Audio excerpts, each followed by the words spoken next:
अस्सलाम वालेकुम क्लास 7। उम्मीद है आप लोग खैरियत से होंगे, अपना काम साथ साथ कर रहे होंगे। हमारा यूनिट नंबर 1 और यूनिट नंबर 2 दोनों की एक्सरसाइजेस कंप्लीट हो गई हैं।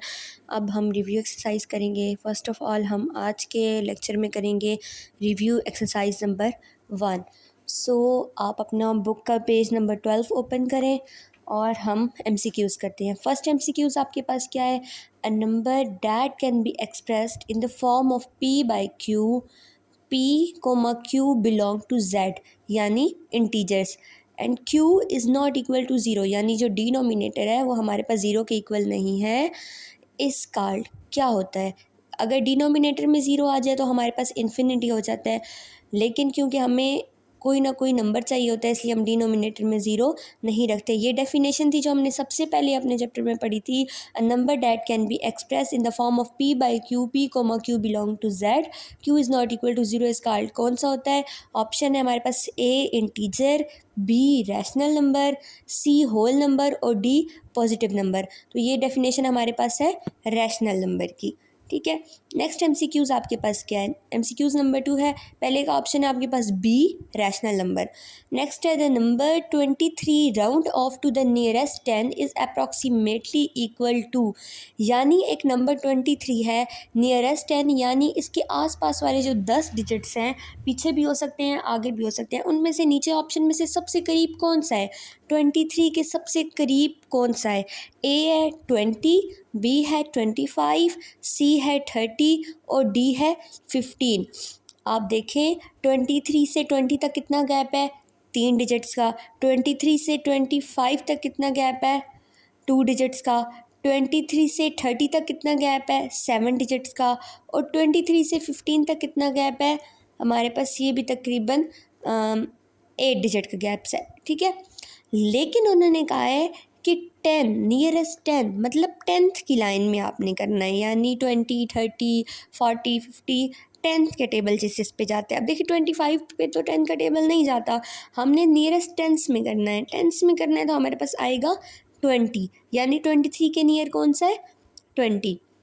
आगे अब देखिए इसी तरह the number 270 round off to nearest 100। Nearest 100 है, यानी वही हमारे पास आंसर हो सकता है, जैसे 200 हो गया, 300 हो गया, 400 हो गया, जिसमें 100 यूज़ होगा। अगर आपके पास 210 आ जाए, 220 आ जाए, 230 आ जाए, तो ये आपके पास नहीं होगा। ठीक है, इज़ अप्रॉक्सीमेटली इक्वल टू, हमने सबसे नियरेस्ट बताना है, राउंड ऑफ 270 के आसपास। ठीक है, 200 है, 200 और 270 में 70 उनका गैप है, 70 लफ्ज़ों का गैप है। 250 है, इन दोनों में है 20 नंबर्स का गैप। लेकिन देखें हमने क्योंकि 100 की फॉर्म में करना है तो हमारे पास हंड्रेड्स में ही आना चाहिए। आगे है 300, 270 और 300 में टोटल कितना गैप है? 30 का।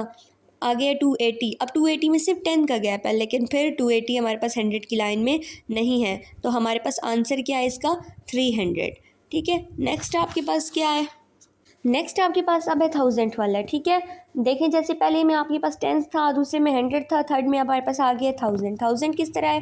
अब देखिए 5 the number 5605 round off to the nearest 1000 is approximately equal to, यानी 1000 के नियर हमें करना है। अब सिंपली ये जो है ना क्वेश्चन जिनमें राउंड ऑफ 10, 100, 1000 के आगे करना है, इनमें सिंपली हमारे पास जितने भी डिजिट होते हैं ना, अगर आपके पास जैसे 23 है, 3 आपके पास 5 से छोटा है तो हम 3 को राउंड ऑफ नहीं करेंगे। अगर 5 या 5 से बड़ा हो तो हम पिछले वाले डिजिट में एक नंबर को ऐड कर देते हैं।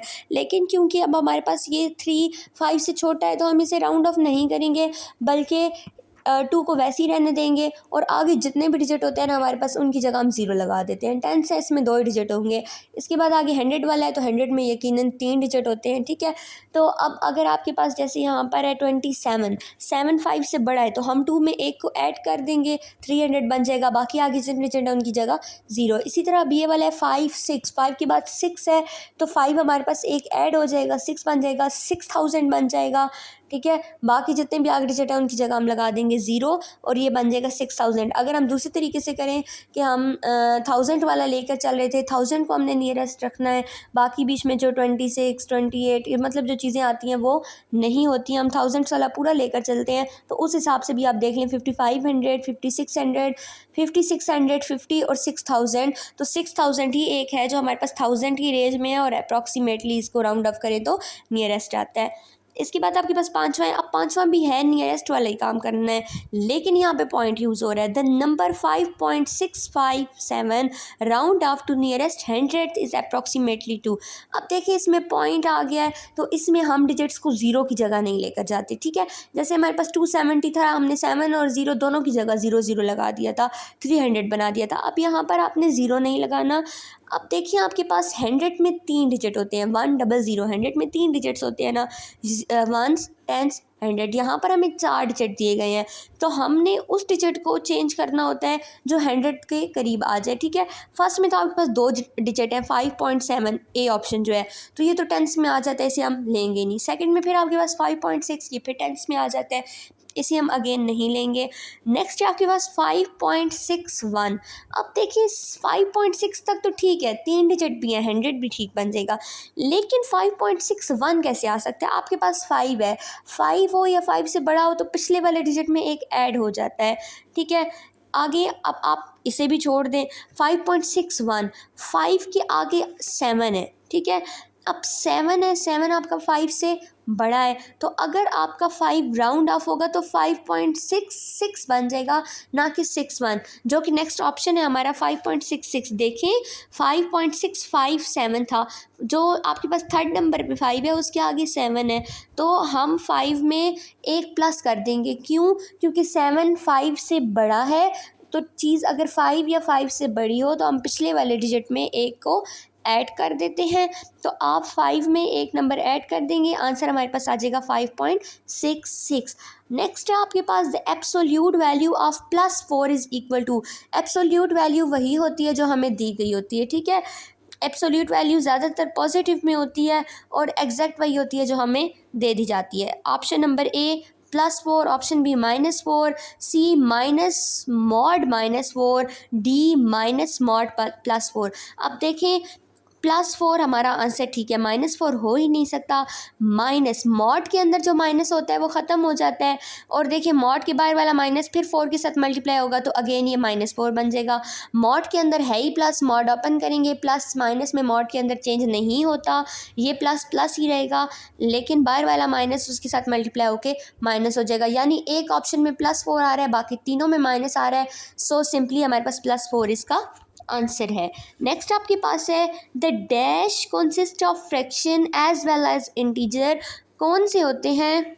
जो फ्रैक्शन भी होते हैं और इंटीजर्स भी होते हैं, यानी p/q की फॉर्म में भी होते हैं और z यानी इंटीजर्स भी होते हैं। तो सिंपली हमारे पास रैशनल नंबर की डेफिनेशन है number that can be express in the form of p/q यानी फ्रैक्शन, और p और q बिलोंग टू z यानी इंटीजर से बिलोंग करता है। तो फर्स्ट आपके पास ऑप्शन है नेचुरल नंबर, सेकंड है whole number, third real number और फोर्थ है रैशनल नंबर। तो सिंपली रैशनल नंबर की डेफिनेशन ही है, तो इसका आंसर होगा rational number, option number D rational number.